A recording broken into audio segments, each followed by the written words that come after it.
Thank you for joining us today. Today we're going to talk about the Cavarola Board.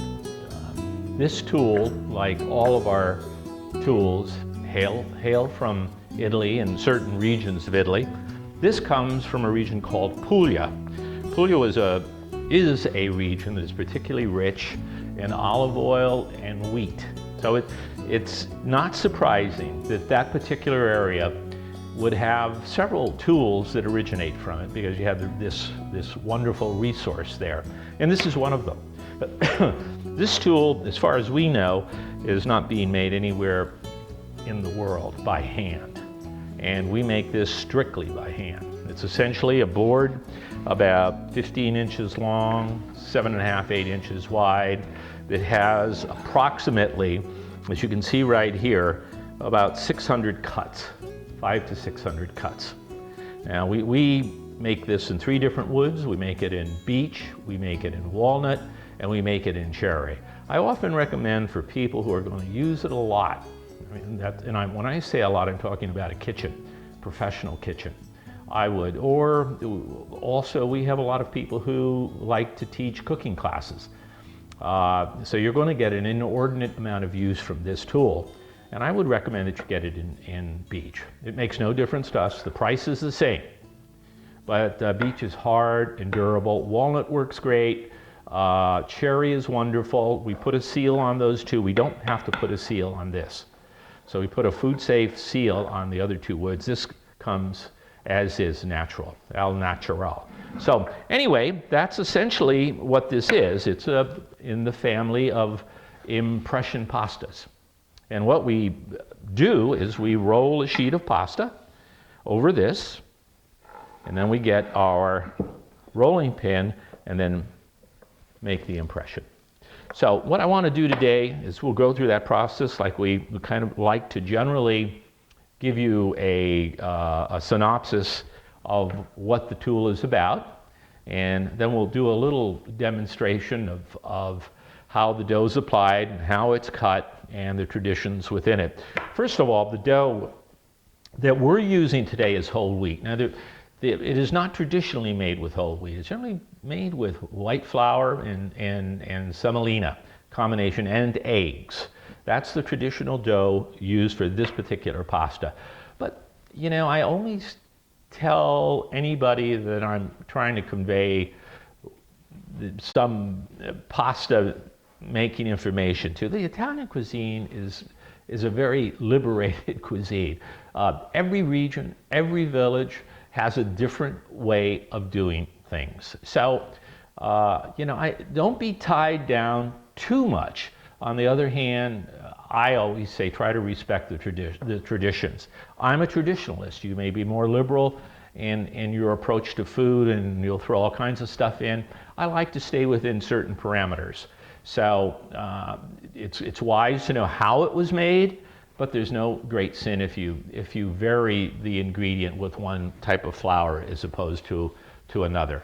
And quite frankly, historically, before mills were around, probably was very common to use whole wheat. I would assume would have probably been much more prevalent than any refined flour. And that's what I'm going to make today. And I'm going to make it today for a couple of reasons. I think we're all much more health conscious. And so I thought it would be fun to do it in whole wheat. You'll notice that whole wheat has a little bit more color than white wheat. This dough was made with egg. I did put semolina in it and whole wheat. That makes a pretty tough dough, which is what I really think you need when you make any of the impression pastas. Okay? So what we'll do now is roll out a little sheet of pasta, and we'll show you how it works. So you always want to flour your pasta. I've already kneaded this considerably, so we really don't have to worry too much about. Now you notice that this has no spring in it, and that's because I have not put this in the refrigerator, because if you put it in the refrigerator, it will tighten that dough up considerably. So we will not advise anybody to put this dough or any dough prior to use and where you get it so cold, the elasticity and the ability to stretch it becomes a little bit more difficult. When we roll this, as you've just seen, I put flour on it, and do that with any of the pastas. Even in the cavatelli with the small machine, you know, sprinkle a little flour on your rope or your little strip of flour. It does facilitate, it does prevent sticking, you know, when you turn your cavatelli, and it prevents it, of course, when you're doing your corsetti. So always remember to kind of flour your dough before you go ahead and roll it.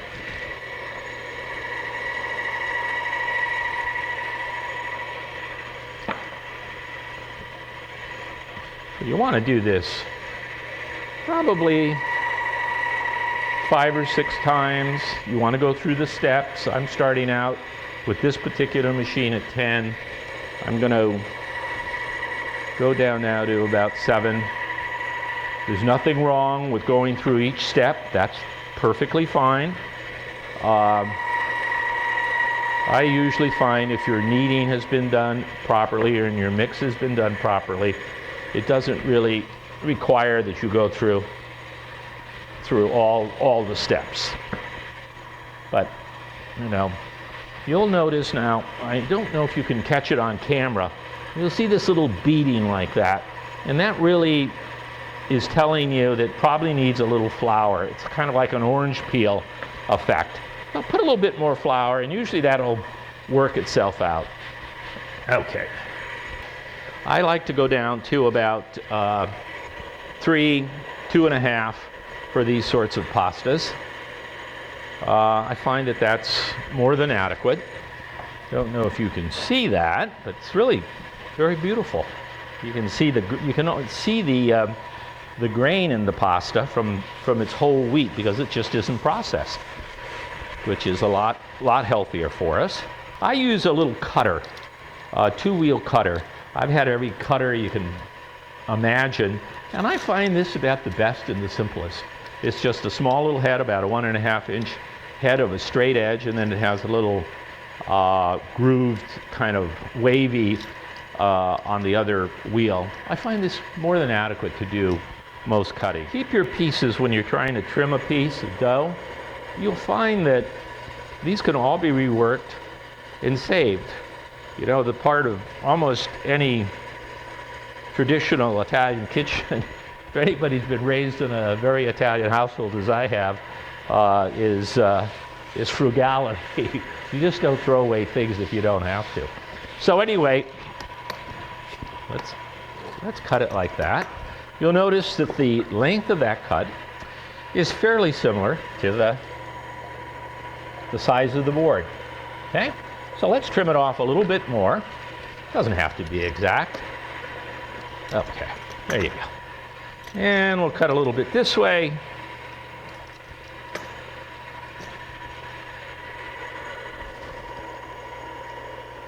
Just put your little remains and cut-offs underneath a towel, and that'll keep them moist. Okay. Now simply put over your board,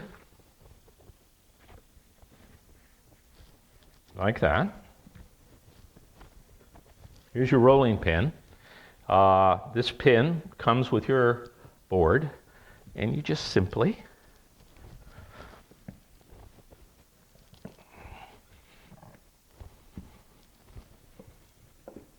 take it off. And if the camera can get in there, you can see what we have. Put our board over here. Can you see that? That great little pattern? Okay. Now traditionally, these are cut into rectangles. Okay?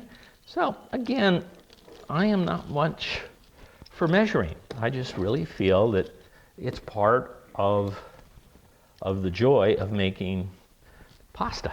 It's just kind of, you know, it's supposed to be imperfect. It's like our tools, you know, we call how we make our tools rural craftsmanship. And I don't mean that as an excuse for poor workmanship.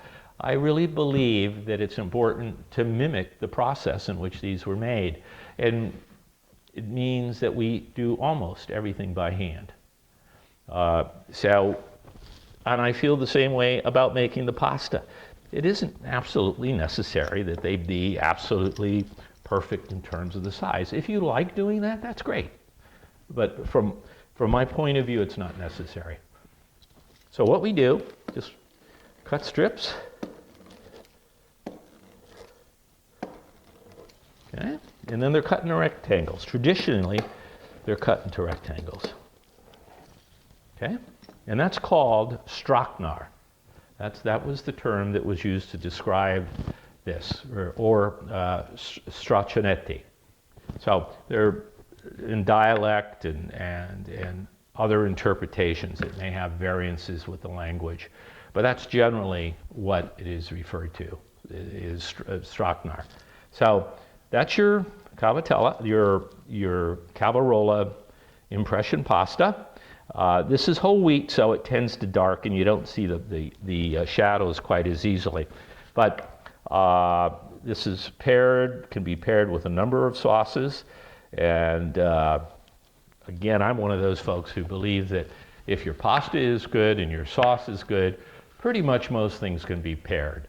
Of course, some of the creamier sauces, you know, work better with certain types of pasta. And of course, the ones that have vacuous parts, holes and tubes and so forth, they're a little bit better with the chunky pastas because they can pick up those pieces.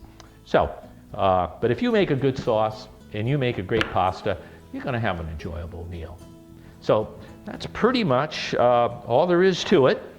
Go on the site, you'll see a little bit more information on it, and we'd be happy to sell one to you. Thank you very much.